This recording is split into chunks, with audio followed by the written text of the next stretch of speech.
केंद्रीय मंत्रिपरिषद के मेरे साथी श्रीमान हरदीप सिंह पुरी जी, मध्य प्रदेश के मुख्यमंत्री भाई शिवराज जी, राज्य मंत्रिमंडल के अन्य सदस्य, प्रशासन से जुड़े लोग, प्रधानमंत्री स्वनिधि योजना के सभी लाभार्थी भाई बहन और इस कार्यक्रम में शामिल हुए मध्य प्रदेश के और मध्य प्रदेश बाहर के सभी मेरे प्यारे भाइयों और बहनों, सबसे पहले प्रधानमंत्री स्वनिधि योजना के सभी लाभार्थियों को मैं बहुत बहुत शुभकामनाएं देता हूं।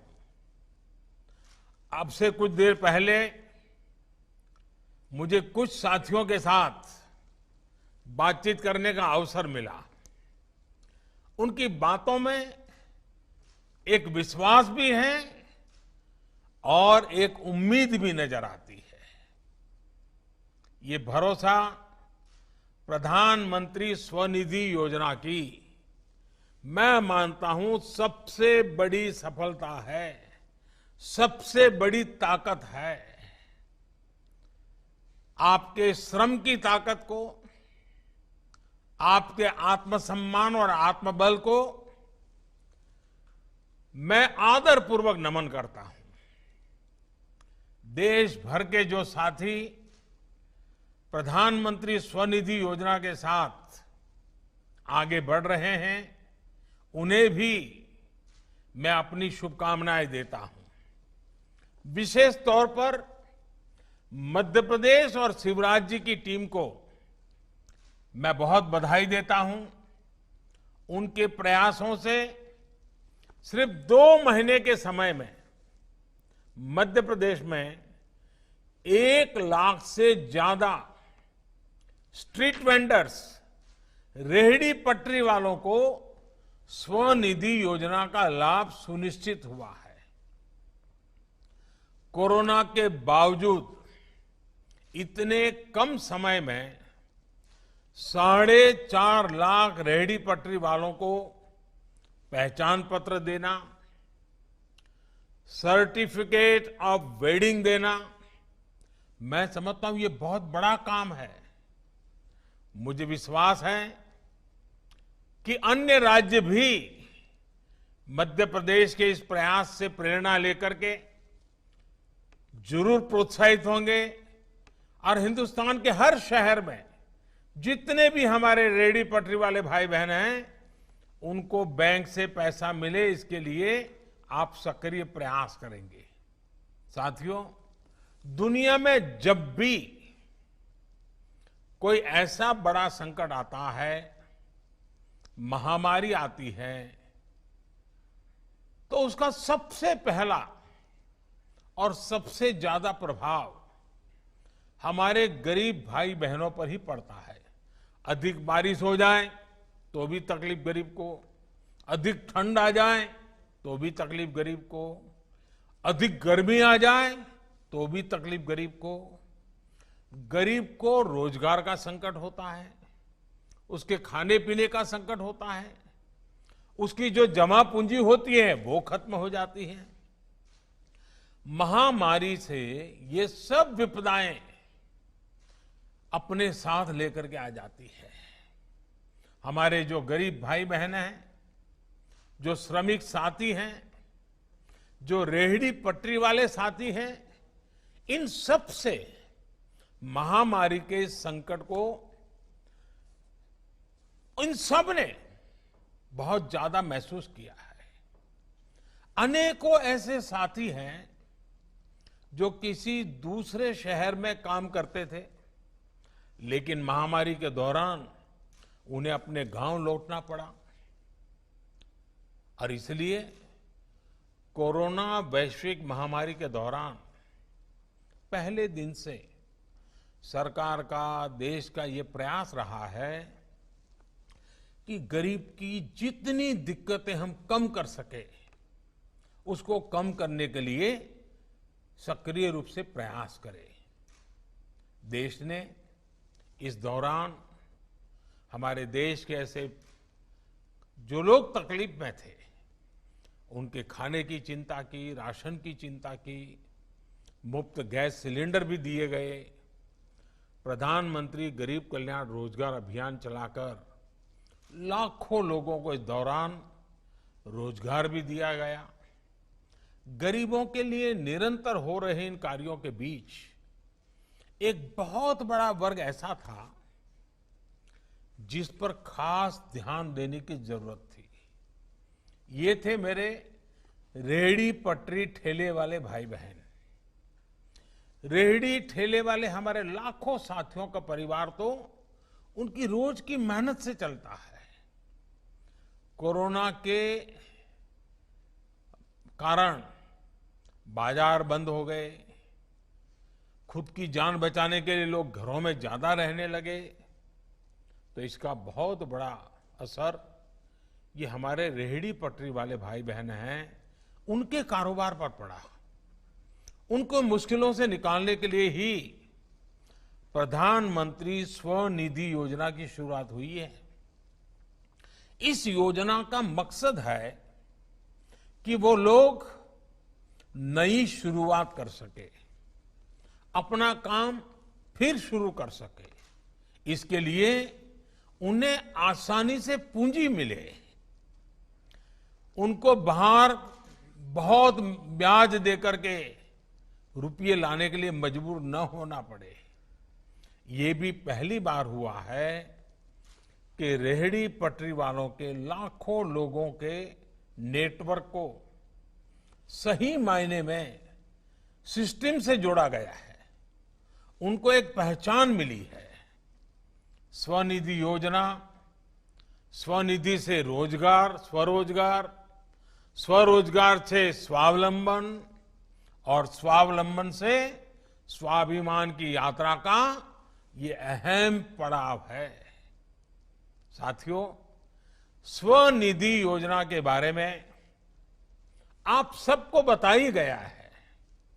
जिन साथियों से अभी मैंने बात की उन्हें इसकी काफी जानकारी है, लेकिन ये बहुत आवश्यक है कि हर जरूरतमंद को, हर रेहड़ी पटरी वाले को इस योजना के बारे में सब कुछ अच्छी बातें अच्छी तरह पता होनी चाहिए। तभी तो हमारा गरीब भाई बहन उसका फायदा उठा पाएगा। इस योजना को ऐसे ही इतना सरल बनाया गया है कि सामान्य से सामान्य व्यक्ति भी इससे जुड़ सके। अभी जैसे हमारी बहन अर्चना जी बता रही थी कि उनको एकदम सरलता से काम हो गया, उनको कोई दिक्कत नहीं हुई।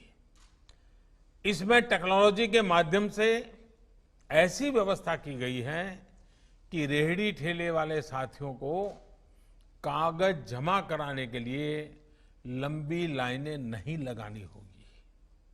आप कॉमन सर्विस सेंटर में, नगर पालिका कार्यालय में, बैंक की ब्रांच में जाकर अपना आवेदन अपलोड कर सकते हैं।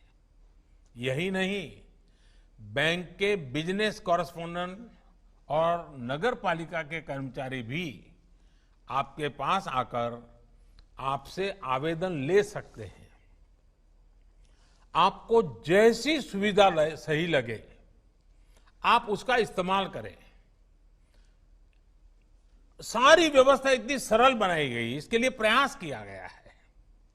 साथियों, एक ऐसी योजना है जिसमें आपको ब्याज से पूरी तरह से मुक्ति भी मिल सकती है। इस योजना के तहत वैसे भी ब्याज में 7% तक की छूट दी जा रही है। ऑलरेडी 7% तो हम कम कर ही रहे हैं, लेकिन अगर आप कुछ छोटी छोटी बातों का ध्यान रखेंगे तो आपको ये भी नहीं देना पड़ेगा। अब जैसे अगर आप समय पर यानी 1 साल के भीतर बैंक से लिए गए पैसों को चुका देते हैं तो आपको ब्याज में और नई छूट मिलेगी। इतना ही नहीं, जब आप डिजिटल लेन देन करेंगे, अपने मोबाइल फोन से पैसा लेना और देना, थोक व्यापारी को भी मोबाइल से देना और जो आपका खरीद लेने के लिए आता है उनसे मोबाइल से लेना, तो आपके खाते में सरकार की तरफ से इनाम के रूप में कुछ पैसे कैशबैक के रूप में भेजे जाएंगे। यानी सरकार आपके खाते में कुछ पैसे अलग से डालेगी। इस तरह आपकी जो कुल बचत होगी वो ब्याज से भी ज्यादा बचत हो जाएगी। इसके अलावा अगर आप दूसरी बार ऋण लेंगे तो और भी ज्यादा ऋण की सुविधा होगी। अगर इस बार 10,000 मिला है और आपका अच्छा काम रहा और आपको 15,000 की जरूरत है तो 15,000 हो जाएगा। फिर अच्छा काम किया तो 20,000 हो सकता है, 25,000 हो सकता है, 30,000 हो सकता है। और अभी प्रारंभ में हमारे छगनलाल जी तो बता रहे थे वो 10 गुना करना चाहते, 1 लाख तक पहुंचना चाहते। ये जो सुनता हूं तो बड़ा आनंद होता है। साथियों, बीते 3-4 साल के दौरान देश में डिजिटल लेन देन का चलन तेजी से बढ़ रहा है। कोरोना काल में हम सब महसूस भी कर रहे हैं कि ये कितना जरूरी भी है। अब ग्राहक नकद पैसे लेने देने से बचते हैं, सीधे मोबाइल से ही पेमेंट करते हैं। इसलिए हमारे रेहड़ी पटरी वाले साथी इस डिजिटल दुकानदारी में बिल्कुल पीछे न रहें और आप कर सकते हैं। हमारे कुशवाहा जी के ठेले पर हमने देखा उन्होंने क्यूआर कोड लगा के रखा हुआ है। अब बड़े बड़े मॉल में भी नहीं होता है जी। हमारा गरीब आदमी हर नई चीज सीखने को तैयार होता है और इसके लिए बैंकों और डिजिटल पेमेंट की सुविधा देने वालों के साथ मिलकर एक नई शुरुआत की गई है। अब बैंकों और संस्थाओं के प्रतिनिधि आपके पते पर आएंगे, आपकी रेहड़ी ठेले पर आएंगे और क्यूआर कोड देंगे। उसका उपयोग कैसे करना है ये भी आपको वो बताएंगे, सिखाएंगे। मैं अपने रेहड़ी पटरी वाले साथियों से अपील करता हूं कि वो अपना ज्यादा से ज्यादा लेन देन डिजिटल करें और पूरी दुनिया के सामने एक नया उदाहरण प्रस्तुत करें। साथियों, टेक्नोलॉजी का उपयोग करते हुए हमारे जो खाने पीने का व्यवसाय करने वाले साथी हैं, जिसको हम स्ट्रीट फूड वेंडर भी कहते हैं, स्ट्रीट फूड वेंडर भी कहते हैं, उनको ऑनलाइन प्लेटफॉर्म देने की भी योजना बनाई गई है। यानी बड़े बड़े रेस्टोरेंट की तरह ही रेहड़ी ठेले वाले भी अपने ग्राहकों को ऑनलाइन डिलीवरी कर पाएंगे। इस प्रकार की सुविधा देने का प्रयास चल रहा है और थोड़े ही दिन में आप लोग जरूर आगे आएंगे तो इसको हम और आगे बढ़ाएंगे। मुझे विश्वास है कि इस प्रकार की कोशिशों से रेहड़ी पटरी ठेले वालों फेरी वालों उनका कामकाज और बढ़ेगा, उनकी कमाई और बढ़ेगी। साथियों, स्ट्रीट वेंडर से जुड़ी एक और योजना पर तेजी से काम किया जा रहा है।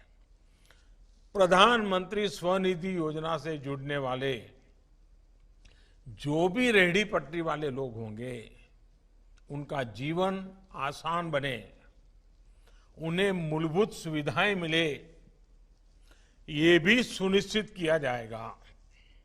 यानी रेहड़ी पटरी या ठेला लगाने वाले मेरे भाई बहनों के पास उज्ज्वला का गैस कनेक्शन है या नहीं, उनके घर बिजली कनेक्शन है या नहीं, वो आयुष्मान भारत योजना से जुड़े हैं या नहीं, उन्हें 90 पैसे प्रतिदिन और 1 रुपया महीना वाली बीमा योजना का लाभ मिल रहा है या नहीं, उनके पास अपनी पक्की छत है या नहीं, ये सारी बातें उसको भी देखा जाएगा। और जहां कमी होगी पूरा करने के लिए सरकार सक्रिय रूप से प्रयास करेगी। जिसके पास ये सब नहीं होगा उनके लिए प्राथमिकता के आधार पर काम किया जाएगा।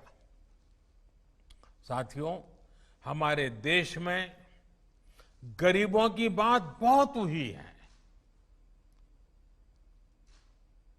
कई लोगों ने तो जिंदगी में बार बार गरीब गरीब ही बोलते रहे हैं, लेकिन गरीबों के लिए जितना काम पिछले 6 साल में हुआ है और बिल्कुल प्लानिंग से हुआ है, एक चीज के साथ दूसरी चीज, दूसरे से जुड़ी हुई तीसरी चीज, हर चीज की भरपाई हो और गरीबी से लड़ने की उसको ताकत मिले और खुद ही गरीबी को परास्त करके गरीबी से बाहर निकले, उस दिशा में एक के बाद एक कदम अनेक नई पहलें उठाई गई हैं और ये पहले कभी नहीं हुआ जो 6 साल में हुआ है।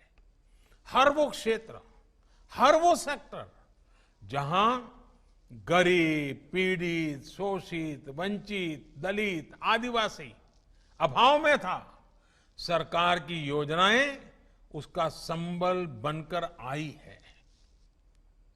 आप याद करिए, हमारे देश का गरीब तो कागजों के डर से बैंक के दरवाजे तक ही नहीं जा पाता था। प्रधानमंत्री जनधन योजना के माध्यम से देश भर में 40 करोड़ से अधिक गरीबों के, निम्न मध्यम वर्ग के लोगों के बैंक खाते खुलवाए गए हैं। इन जनधन खातों से हमारा गरीब बैंक से जुड़ा और तभी तो आसान लोन उसे मिल रहा है। सूदखोरों के चंगुल से वो बाहर निकला है। इन्हीं बैंक खातों की वजह से गरीबों को बिना रिश्वत आवास मिल रहे हैं, किसानों को सीधी उनके बैंक खाते में मदद पहुंच रही है। कोरोना काल में ही पूरे देश की 20 करोड़ से अधिक बहनों के जनधन खाते में करीब 31,000 करोड़ रुपए जनधन योजना के कारण ही जमा हो पाए हैं।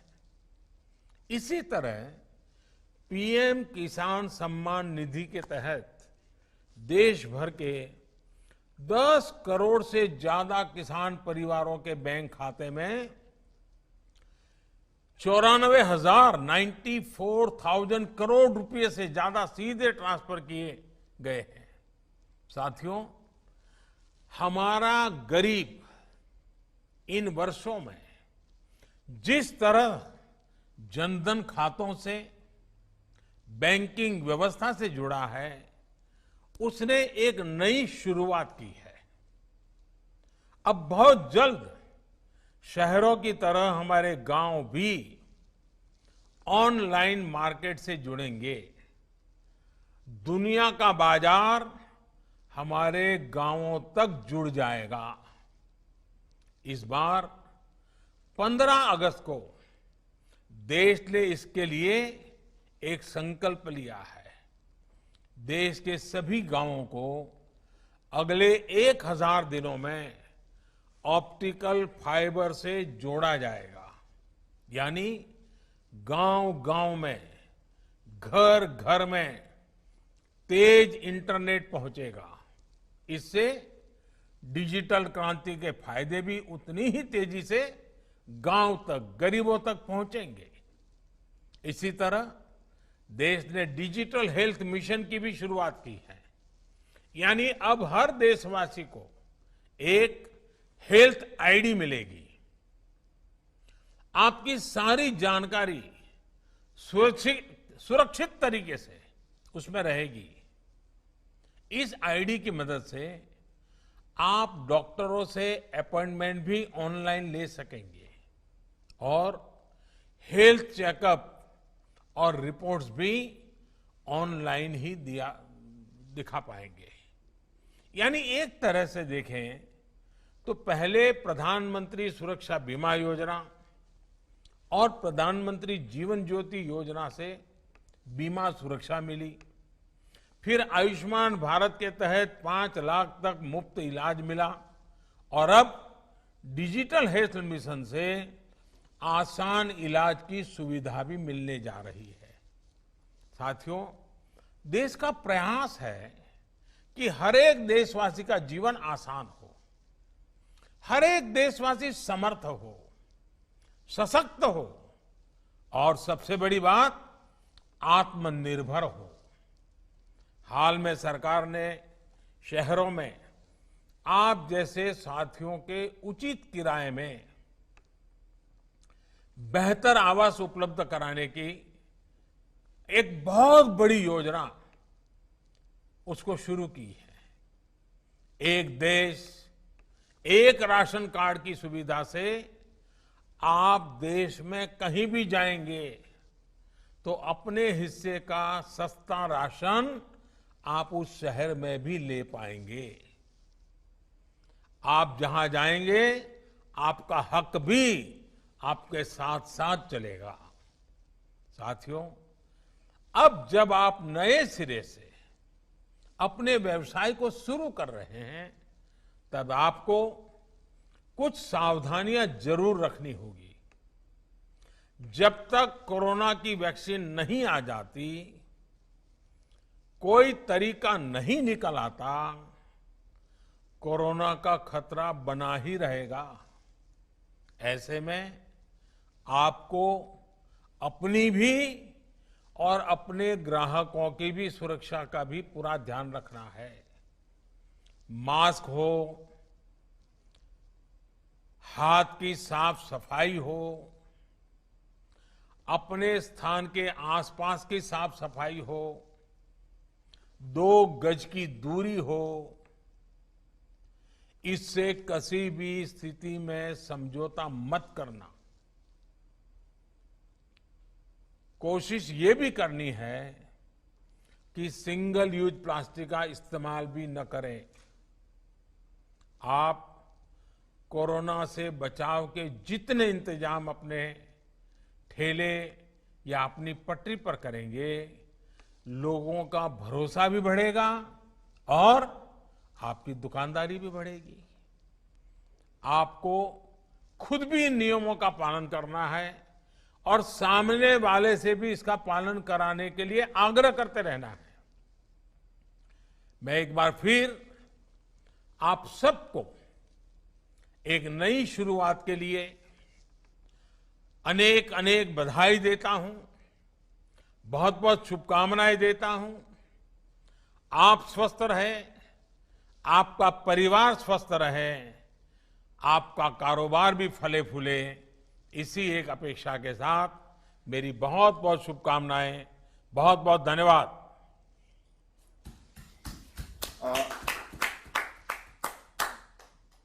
मध्य प्रदेश के लाभार्थी स्ट्रीट वेंडर्स से संवाद के लिए अमूल्य समय देने के लिए एवं मार्गदर्शन देने के लिए मध्य प्रदेश शासन की ओर से माननीय प्रधानमंत्री जी का हार्दिक धन्यवाद अदा करता हूं। कार्यक्रम में उपस्थित माननीय मुख्यमंत्री जी, माननीय केंद्रीय मंत्री जी एवं माननीय विभागीय मंत्री जी का भी मैं धन्यवाद अदा करता हूं। जय हिंद।